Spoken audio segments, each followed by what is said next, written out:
You want your message to be received with the meaning that you intend. You want a jury to align with you and the case facts you present.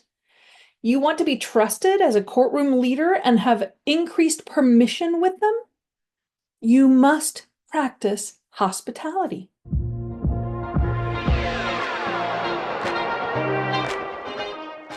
Welcome to the Foster Your Voice podcast with me, Christy Foster. After a 30-year career in music and theater, I never imagined I'd be coaching trial attorneys. But once I entered your world, I quickly realized how critical and underutilized voice is in the courtroom.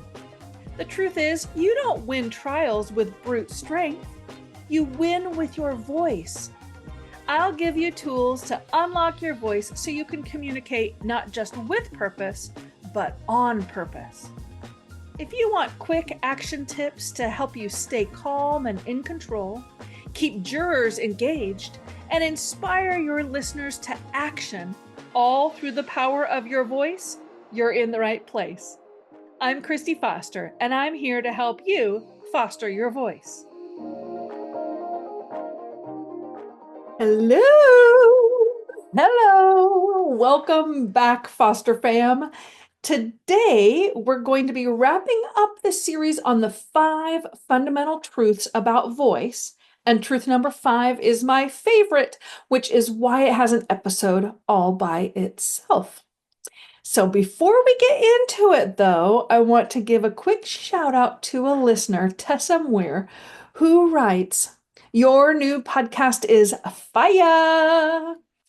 Okay, she didn't say fire, but she put 3 fire emojis, so that's how I'm saying it. I absolutely love hearing your voice, and it totally inspires and intrigues me to learn more about voice control, using your voice as a tool and telling a compelling story for jurors.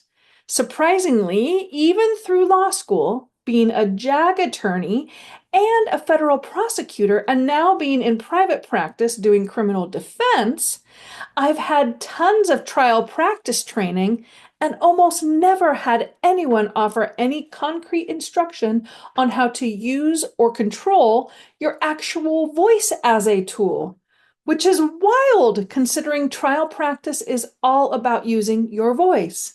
I can't wait to listen to more episodes. Thank you so much for that review, Tessa. When I first started working with trial attorneys, I was shocked when so many people who had been practicing for 15, 20, 30 years said they had never heard anyone talk about voice for trial. No CLEs, no special workshops. Like you said, it's just wild considering trial practice is all about using your voice. So I'm glad you're finding value in listening, and I'm delighted to provide some critical insight in this lawyer space. If you are also finding some value in this podcast, please go ahead and leave a star rating and a review on whatever platform you're listening on, so I can get that encouragement and feedback. It's helpful beyond what you can imagine. Now, I know also that Tessa is on my mailing list. Every week, I invite you to follow me on social media, Facebook and Insta, but well, social media is a bit uncertain these days, and I know a lot of you lawyer types avoid too much of a presence on those apps anyway. So get on my mailing list instead, or in addition to. That guarantees that even if all social media goes away, we can still be connected and you can still access all my content. I know you already have 2 full of inboxes, so I promise not to overwhelm you with a ton more. But I do send out a vocal tip every Tuesday to just get you thinking in a new direction about the voice and prompt you to try something that week. So go to fostervoicestudio.com and you'll see at the bottom of the homepage where you can get on the mailing list. I also have some free resources that you can check out while you're there too. You know what I hate? Being misunderstood. It's actually one of my biggest fears, if I'm honest, right up there with birds. Yes, I'm afraid of birds. Leave me alone about it already. Being misunderstood is just the worst, though. Trying to communicate something and seeing that it's just not landing the way you intend. A too harsh of tone with your kid or spouse that ended up setting them off.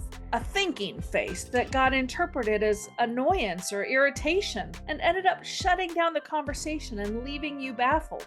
It's so frustrating in our personal lives, but in the courtroom, your mismatched communication profile could break your case and lose you a deserving verdict. So, I've created a free guide to get you thinking about the emotional profiles you create. It's a printable guide to help you 10x your communication impact by mastering 6 emotional profiles for clear and authentic connection. I break down the 6 core emotions: happy, sad, love, pride, anger, and fear by giving you face, body, and breathing cues. Plus, I show you exactly which point on a 1 to 10 scale you should be with your pitch, pace, melody, volume, and tone in order to authentically capture the center of that core emotion. The link to get your free guide is in the show notes or by simply going to my website, fostervoicestudio.com. Don't wait to clear up your part of miscommunication and misunderstandings. Get your free download today. Today, we're looking at the 5th fundamental truth about voice. So let's just do a quick review. Truth number 1, the voice is an instrument and it needs to be treated as such, with the ability to be learned, trained, expanded, and developed. Truth number 2, external listening is better than internal hearing. That is, you're not the best judge of your voice yet, until you're able to recalibrate your internal hearing to match an external understanding of your voice. Truth number 3, long-term learning happens best in low-stakes situations. Being in a high-stakes situation is not the wisest time to practice new vocal skills. You develop safety and get vocal gains away from the courtroom and outside of a deposition, not while they're happening. Truth number 4, subtle vocal shifts will be sufficient and carry a lot of impact eventually. You have to first practice bigger than seems reasonable in order to grow the skills. Today ties all those truths together and gives us a purpose and a direction. Truth number 5 is practice hospitality. So, my formative thoughts about hospitality grew out of my home and family growing up.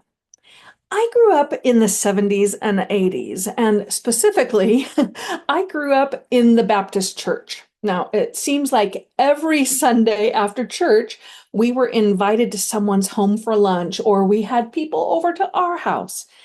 And it wasn't uncommon to spend Friday nights with several families all together at someone's house for some kind of potluck or shared meal. And then the kids would all go play in the family room or rec room while the adults visited and had coffee in the living room. At the time, I didn't realize just how special that was. Did you grow up in that same way? It's really only now as an adult in the 21st century that I think, man, that was wild, wasn't it? When was the last time you had a family over to your house for dinner and game night? It's just not the norm now, but it definitely was back in my elementary and middle school days. Okay, so having people over is where I got to see hospitality in action. My mom was masterful at it. My dad helped too. But really, my mom had it dialed in. Having people over was not the opportunity for her to show off her cooking and her homemaking, both of which were excellent, by the way. Rather, it was the opportunity to elevate everyone else. If, for a potluck, She made, well, let's say, potato salad, but someone else brought potato salad. She would, without issue, put hers away for us to enjoy some other time and put their dish at a place of honor on the table. She delighted in exclaiming over what they had contributed to the meal. But beyond just food, which is often equated with hospitality, it branched into conversation and the whole flow of the evening. And I think this is what people forget about. Without premeditation, without a strict agenda, she would just draw people into the conversation and then help connect them to the other people so that every person felt like their presence, their knowledge, their feelings on a matter were all important and valued for the good of the group. Time wasn't rushed.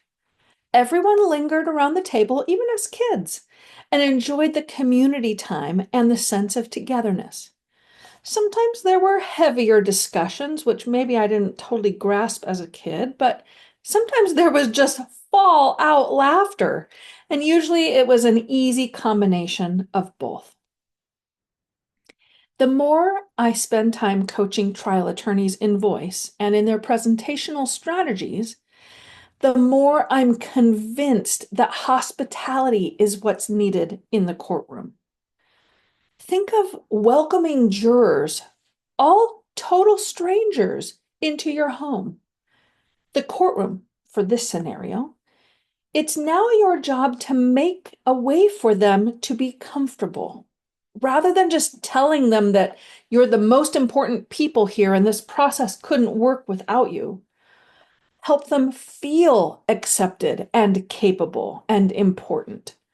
What you said is true, but it's up to you to help them understand and feel their importance without the words. The words without meaning infused, it's just placating, and they can tell. So, like a good host, honor their desire to serve well. Help them connect to other jurors in an inclusive and conversational voir dire. Hold your agenda loosely. Stay present in the conversation. Ask powerful and resonant questions that will open the door for them to feel comfortable sharing. Springboard off of what they give you and provide segues that flow.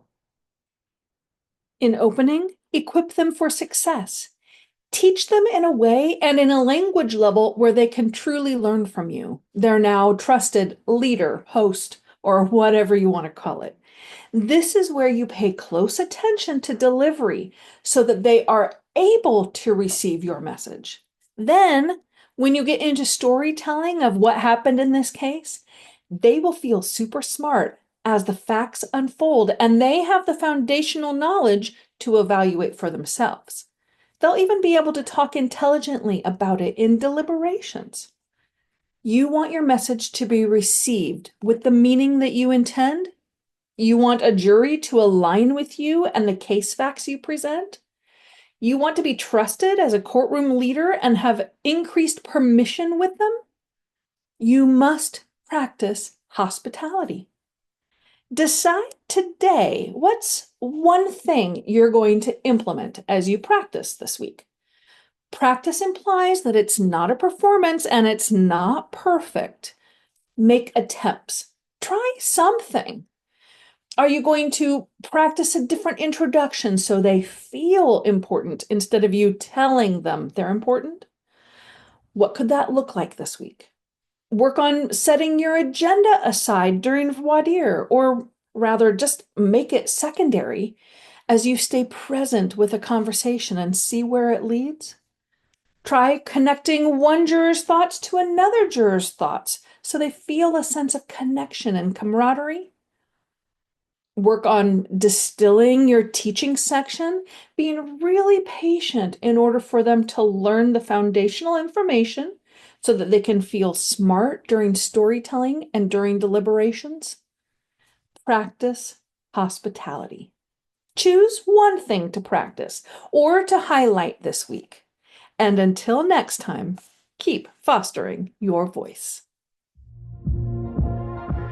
Thanks for pulling up a seat with me today and for being part of the Foster fam.